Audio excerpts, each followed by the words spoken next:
In the beginning was the Word, and the Word was with God, and the Word was God. He was with God in the beginning. Through him all things were made. Without him nothing was made that has been made. In him was life, and that life was the light of men. The light shines in the darkness, but the darkness has not understood it. G'day, family. God's land down under here. This is the dilemma that we face. We know Jesus, we know the light, but the world doesn't.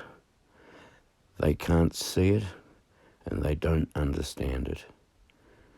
Therefore, they just do not know what is about to happen. We are so close, guys. As I said recently, I'm watching very, very closely the things around Israel at the moment.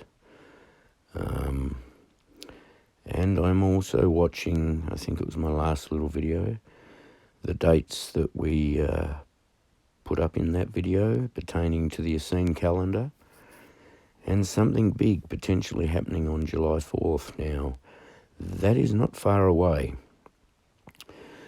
However, in the meantime, I just want to speculate a little bit based on Brother Matthew's last video, and not Matthew a billboard for Christ. I'm talking Matthew Wackadoodle Samoan. So, in his last video about 19 hours ago, and it was interesting, I think he must have done that just before the attack, but he speculated on two possible scenarios, and I think they were pertaining to Jeremiah.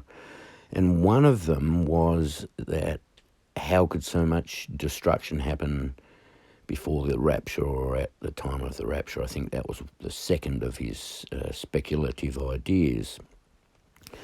Now, I'll just jump to my YouTube feed here, subscriptions. Now, something that I have noticed as I have scrolled through all the varying ideas and theories based on what has happened and why this strike occurred the way it did and when it did. And I have something that may answer Wackadoodle Samoan's speculation on two possible theories that he had. Now, firstly, I don't think the bow of the alarm has been broken at all. I don't think it has even been damaged. Now, a bow launches arrows. So what we are really talking about are the missile launching capabilities of Iran.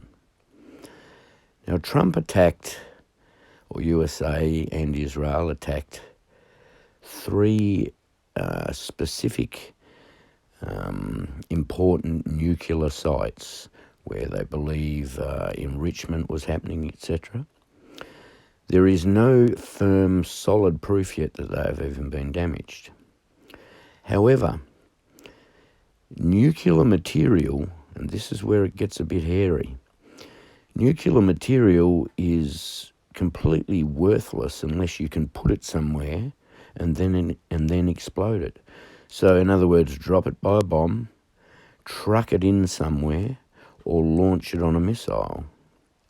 So whilst it appears we have had attacks on nuclear enrichment sites or reactor sites, that has not diminished in any way, shape or form the bow of alarm, the missile launching capabilities of Iran. Whilst there are reports, because of the ongoing war and Israel's attacks a certain percentage of those have actually been disabled. They certainly haven't been completely disabled. Bombs are still coming in, and they are still becoming more effective. They are still effective. Now, what we are also seeing is Iran using less weapons, but slightly more sophisticated ones. And because of the depletion of Israeli air defence, and because of damage that has happened to some of their air defence sites, Iran is having more effect with its strikes using less but slightly more sophisticated weapons, simply due to basically collateral damage that Israel is encountering and depletion of munitions. Now, what we have here going on, I believe, is a trap. And I think USA has fallen into it. While Donald did a lot of this art of the deal stuff and pretended to be, really against Israel, etc., and all these things went on, and then all of a sudden, bang, they attacked. And Israel and USA sort of admitted to, the way that they sort of covertly, basically scammed Iran, But Iran isn't going to fall for that twice. And I'm wondering, did they learn from that? Because what we've seen so far is a proxy war with Hamas and Hezbollah. Now, Israel dealt with that to a certain degree, particularly Hamas and the Gaza Strip, etc. But that also had a heavy toll on their munitions. So we had Iran fighting a proxy war via Hamas and Hezbollah. However, Iran has now started attacking Israel with all of its old, conventional, sort of less technological munitions, of which they have thousands. That in itself has been a massive depletion event for Israel, and an impact on the USA, who would be no doubt helping resupply these munitions. Cannon fodder is what I'm saying. Now, interestingly, neither China nor Russia, who do have agreements with Iran, neither of those countries have got involved. What I suspect is this is like a double play. Iran used Hezbollah and Hamas. Russia and China are now going to use Iran as their proxy. And what they have been doing, and why we haven't seen any intervention from those two countries, is because behind the scenes they have been stockpiling Iran with super sophisticated weapons,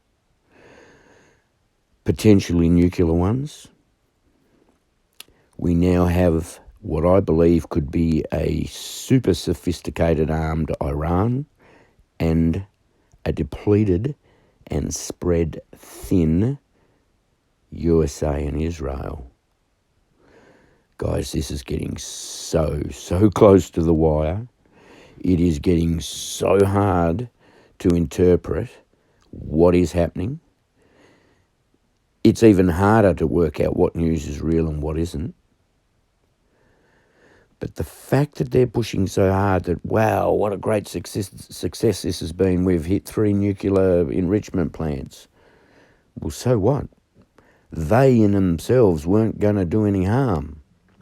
And if the Israeli attacks had already set back that program by, say, 2 years, which is what was said, because of all the scientists that were killed, then what threat were those plants really, and why did they need to be hit? I think we're in for some very, very heavy action very soon. I think we have Iran as a proxy, and I think Russia and China are really about to get involved. God bless, guys. Give it all to Jesus. Remember, confess with your mouth Jesus is Lord, and believe in your heart that God saved him from the dead. Say that God raised him from the dead on the third day. That is our only hope. Look at all this news. As I scroll through,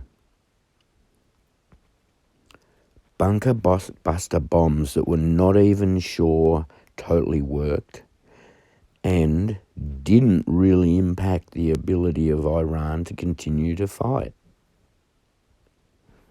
That's my suggestion. So I'll have another crack at that because I tongue-twisted myself before. Confess with your mouth that Jesus is Lord. Tell God that you know Jesus is his Son and God himself. Tell God that you know that you are a dirty, rotten sinner, that you do not measure up to his standards. Then believe in your heart that Jesus was crucified on a cross, paying a penalty that should have been ours, that he rose from the dead on the third day, defeating death, sin, and the grave. Death, where is your sting? Remember, it was Jesus that did those works, Jesus that lived that perfect life, Jesus that allowed himself to be sacrificed on that cross in our place, and Jesus who is the Son of God, God himself. Your works, the Bible says, are but filthy rags before the Lord. You need to fully understand in your heart that our salvation comes only through the grace of Jesus and our faith and belief in him. That faith in itself being a gift from God.